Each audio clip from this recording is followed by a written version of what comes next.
raise your hand and I will look to see who wants to read. And I want you to at least read a paragraph. Okay? So I'm going to start. Yep, use your little hand raised thing. That actually shows me a little bit easier because then I have it pulled up so I can see who would like to read next. Okay, so right now, just to review what happened, is we have two people. We've got Abby and Jonathan. And remember, his mom ended up breaking her ankle. So she is in the hospital. His dad is driving her to the hospital, and they are kind of by themselves in the wilderness. Okay. And they were out there with their dog Moose, which is a great name, by the way. My cat's name is Artemis, and his nickname is Moose because he is a fat cat. He's as big as a moose. So Moose is acting a little strange. Okay. He's starting to be a little bit stiff. His body language is kind of weird. He's barking. And so Jonathan at the moment thinks, oh, he knows that I feel bad because mom's in the hospital. So hopefully that's what he thinks it is. And Abby, actually, could one of you guys tell me what you guys know about Abby and Jonathan? I'll let you guys tell me. Somebody, you can just come on the audio and tell me something you found out about Jonathan or Abby. It's half paralyzed. So yes, Abby has to walk with a walker. She is half paralyzed. Did we learn anything about Jonathan? He doesn't really like to be like. He doesn't like the thought that no one's really there. Mm-hmm. Like, cause he like feel like someone's gonna like usually when he stays alone, there's neighbors, so he can ask them for help. Yeah. If they need anything. Ooh, that's you pulled that from the story too. That's a very good piece of evidence. So she said that, yeah, Jonathan doesn't really like to be by himself. And yeah, Riley mentioned that he felt more comfortable having his neighbors around or even a phone. Nowadays, we tend to have our cell phones so we can call 911. But how many of you guys have been up north and camping to where you don't even have service? Okay. So at the moment, he doesn't have any way to communicate. And actually, he wrote that here on page 30. He doesn't like being totally out of communication with the rest of the world. Whenever he stayed at home, he took care of Abby. There's always telephone, or he could call his parents, his Miss Smith, the next door neighbor. Okay, anybody else you can just come on the audio. Tell me something about Jonathan or Abby, maybe their ages. We could look at the photos. I think that Abby is 6. Okay. So definitely younger. Okay. Anything else? Do you think he was 6? Huh? Abby was 6 and Jonathan was 12. And Jonathan was 12.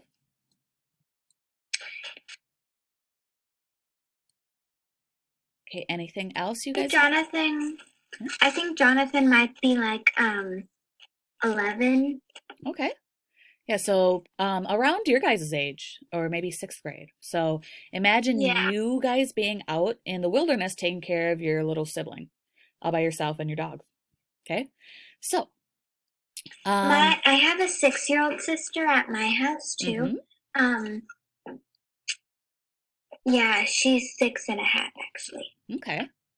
Yeah. So right now, he heard so where we last ran off is Jonathan was listening. He heard a deep rumbling sound in the distance. So this is the very bottom of page 32 if you're on your own iPad or you're on your own piece of paper. Jonathan listened. He heard a deep rumbling sound in the distance and he thought it was thunder. Okay. And then he thought it was hunters. Okay. So he said there are hunters in the woods and they've heard us move. They've mistaken us for a deer or pheasant. Okay. So I'm going to start reading and then I will look to see who had their hand raised and I will call you to at least read a paragraph. If you want to read more, awesome, but at least a paragraph. Don't shoot. So I'm on the page, what is it, 33. "Don't shoot," he cried. As he yelled, Jonathan felt a jolt. He stumbled forward, thrusting his arm out to brace himself against a tree. Another loud noise exploded as Jonathan lurched sideways. He dropped the leash. Abby screamed. A bomb? Jonathan thought. Who would bomb a deserted campground? The noise continued, and the earth moved beneath his feet. As he felt himself lifted, he knew that the sound was not guns or hunters. It was not a bomb either. Earthquake. The word flashed across his brain as he had sent it blazing on a neon sign. He felt as if he was on a surfboard, catching a giant wave, rising, cresting, and sliding back down. Except he was still standing on dry land. Okay, Berkeley, would you like to read? Sure.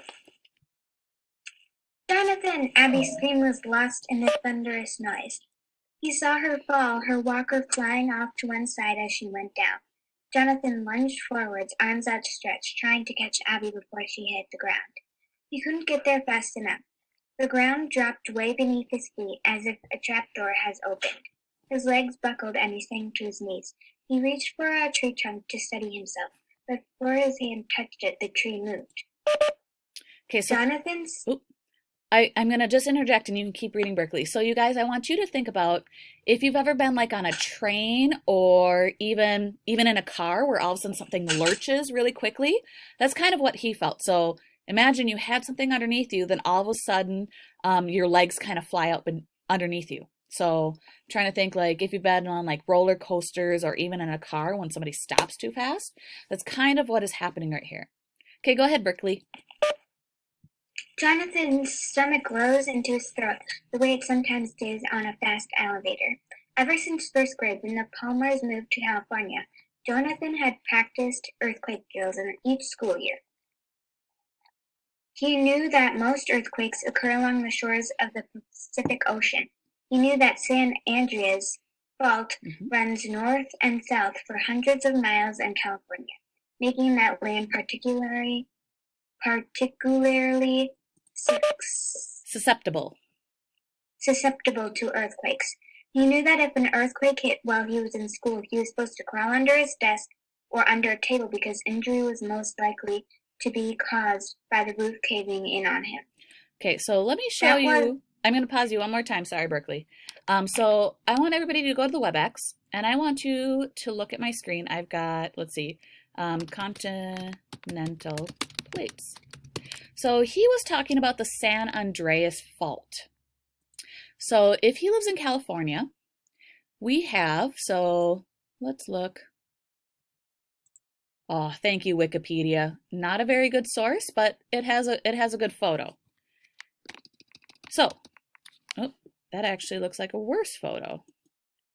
Oh, not what I want to do.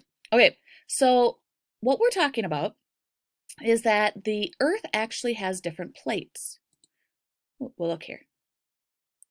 And one of them is going right through California. So let me see if I can make this image bigger.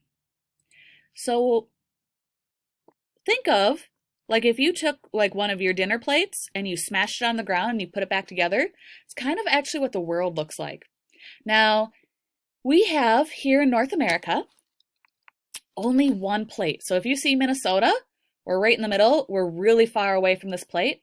We don't have earthquakes. But along these lines, you can see one of them goes right through California, okay?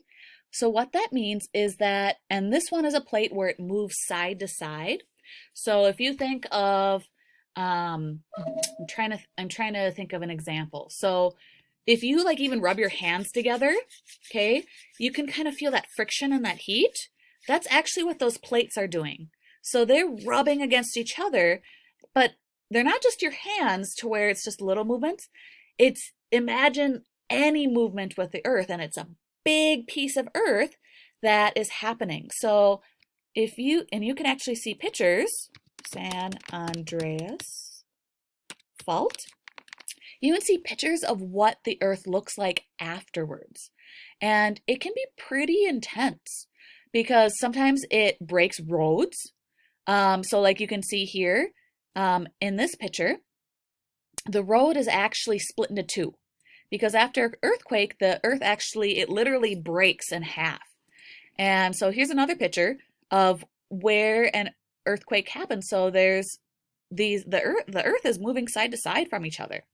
And if you look at this picture in California, so this is where he must be camping, it goes right in California. So they have a lot of earthquakes that happen. And it's later on, maybe go and look up some more photos of after the earthquakes. And you can even see this one has a sign of where the fault is, and it's crooked because I'm sure there's been so many earthquakes that has happened there. Any questions or comments on the San Andreas Fault or earthquakes again here? You can just come on the audio.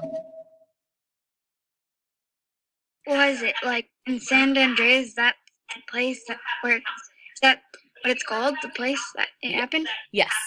So if you look back at my picture on WebEx, we have this line where it has the plate. So the fault is where this line here, that's what it's called, is the San Andreas Fault. And that's where that line is, to where the earth kind of separates. Okay? And yeah, that's what it's called. So fun science fact. Minnesota has had a couple earthquakes in the past, but they're around 1 and 2 on the Richter scale. Yep. And usually that is because we get those aftershocks. So sometimes, because if you think about it, like sometimes if you like have a glass of water and you like knock your table and you can see the water vibrating, that's kind of what happens with Minnesota. So if an earthquake happens in California or even somewhere else around the world, we can feel those extra vibrations, because the solids, vibrations move really, really well through solids. So, but yeah, you're right. Minnesota, technically we do get them, where they're just so small we don't feel them. Okay. Very good. Okay. Yes. My aunt and uncle, they were in one in Nepal because they used to live in Nepal, but now they live in the US. Theirs was like that. Yeah. Exactly. That it sounds fun, but it's scary because a building could like fall over. Yep.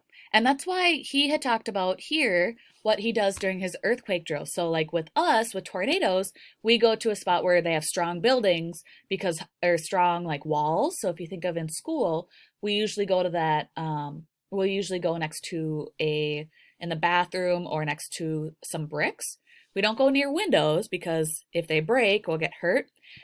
They're kind of the same way, to where they get underneath something, because if stuff falls, hopefully like your table will help prevent that stuff from falling on you, or you get out of usually the building. So because things can fall down. And actually one of the things that we talk about in 6th grade, I know for science, is how do you engineer a building so that it withstands earthquakes? So those, like in California, they have special buildings or special structures that hopefully won't fall down. It actually is able to wiggle. So if you've ever been like on our bridges and you can feel like they vibrate, that's because they've designed it so that the bridges actually will move. Because if they're really stiff, like a stick, when you like bend a stick a little bit, if it's really, really dry and stiff, it will break. But if you find like a stick that will kind of bend, and you bend it in general, it will go back to its shape. So that's something that they think about a lot of times in California with their buildings. So, okay, I'm going to have Harper.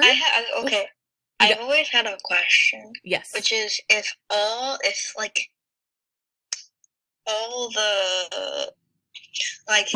in every single place an earthquake happened, would the earth like be deformed forever? No, because not usually. Well, actually, throughout time, if 1,000 earthquakes happen at the same time. Well, or something like that. And it doesn't have to happen at the same time. Actually, we've had earthquakes, and there's different types. There's different types of with those plates that happens. That's actually how our Earth is created today. Yes, it might seem very devastating to us, but yes, things would definitely change. And there does happen sometimes you'll have to maybe do a little bit more research. There does happen sometimes to where there's earthquakes that happen around the world at the same time. Actually, the USSG, I think, is the website. There's actually a website on Google that they record every single earthquake that happens in the world, every single day, all the time. And so actually later, that's something maybe you want to go look at, because you can see where the earthquakes actually happen, and sometimes they're in Minnesota. Okay, we're going to keep reading, because yes, I could go on about this too, but we want to make sure that I want to make sure that we have a chance to read this and go through our ladder. So Harper, I'm going to have you continue reading. We are on the same page, and we are at the very bottom. That was school. That was Magpie Island. So if you could continue reading, that would be great. Can I read next? I have Riley and then Jacob next, and then Jesse. That's who I saw with their hand. Okay? Okay, so Harper, go ahead. That was school. This was Magpie Island. How should he protect himself in the woods? Where could he hide? He struggled to his feet again. Ahead of him, Abby lay whimpering on the ground. Moose stood beside her, his head low. Put your hands over your head, Jonathan called. The ground shook again, and Jonathan struggled to remain on his feet. I'm coming, he shouted. Stay where you are, I'm coming. But he did not go to her. He couldn't. He staggered sideways, unable to keep his balance. He felt as if he were riding on a roller coaster, standing up, except the ground rocked back and forth at the same time that it rolled up and down. Ooh, so yeah, imagine he can't even move, but his sister, yeah, she has a harder, even more difficult time. You can either keep reading Harper, if you'd like. Okay. A clump of small birch trees swayed like dancers and then fell. The rumbling noise continued, surrounding him, coming from every direction at once. It was like standing in the center of a huge orchestra, with kettle drums pounding on all sides. Abby's screams and Moose barking blended with the noise. Although there was no roof to cave in on him, Jonathan put his arms over his head as he fell. The school's earthquake drills had taught him to protect his head, and he did it the only way he could. Earthquake. He had never felt an earthquake before. He had always wondered how it would feel. He had questioned his teacher that first year. How will I know it's an earthquake? He asked. If it's a big one, the teacher said, you'll know. The teacher had been right. Jonathan knew. Where was it? He was in the middle of he knew with the certainty that it made his hair rise up on the back of his neck. He knew he was in the middle, a big one. The ground heaved, pitching Jonathan into the air. Jonathan hit the ground hard, jarring every bone in his body. Immediately, the earth below him moved, tossing him into the air again. As he dropped back down, he saw the trunk of a giant redwood tree tremble. The huge tree swayed back and forth for a few moments, and then tilted toward Jonathan. Frantically, he crawled to his left, rushing to get out of the tree's path. The long ropes ripped loose slowly, as if not wanting to relinquish their century-long hold in the dirt. As Jonathan scrambled across the unsteady ground, he clenched his teeth, bracing himself for the imminent movement, we'll say. Imminent movement. Okay, I'm gonna have Riley keep reading. So we're on we're on the next page. We're on, the next page anyway. So Riley, go ahead and why don't you read the 2 paragraphs, and then we'll let Jacob read the last paragraph. The tree fell. Air whizzed across Jonathan as the tree trunk dropped past, and the branches brushed his shoulders, scratching his arms. The redwood crashed beside him, missing him by only a few feet. It thudded down, landing at an angle on another fallen tree. Dirt and dry leaves whooshed in the air and then settled slowly back down. The earth shuddered by Jonathan, but Jonathan didn't know if it was from the impact of the tree or another jolt from the earthquake. Okay, Jacob.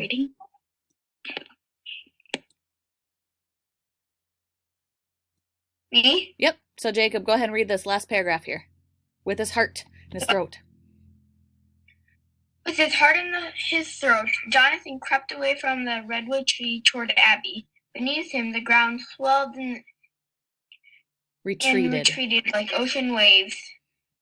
Twice he sprawled face down in the dirt, unable to keep his balance. The second time he lay still with his eyes closed. How much longer would this go on? Maybe he should just lie there and wait until this earthquake was over. Okay. And then I think that is our story. So what I want you to do is actually we're going to do a different activity than it says right here. I want everybody to open up Notability, or if you want to write it on a piece of paper, that's fine. And you can title it The Earthquake, what is it? The Earthquake Terror. So put the title, The Earthquake Terror.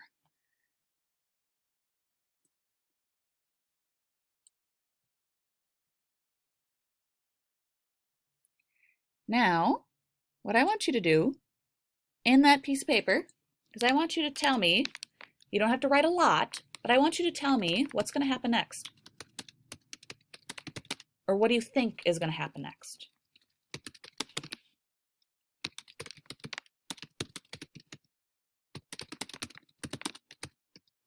Okay, so just briefly, in Notability or in your piece of paper, I want you to tell me what you think is going to happen next. Because that was really intense. Whew.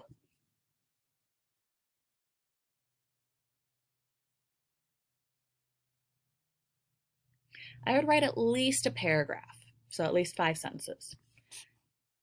So maybe tell me what you think is going to happen with Moose, maybe with Abby, with Jonathan. You could even include his parents if you think.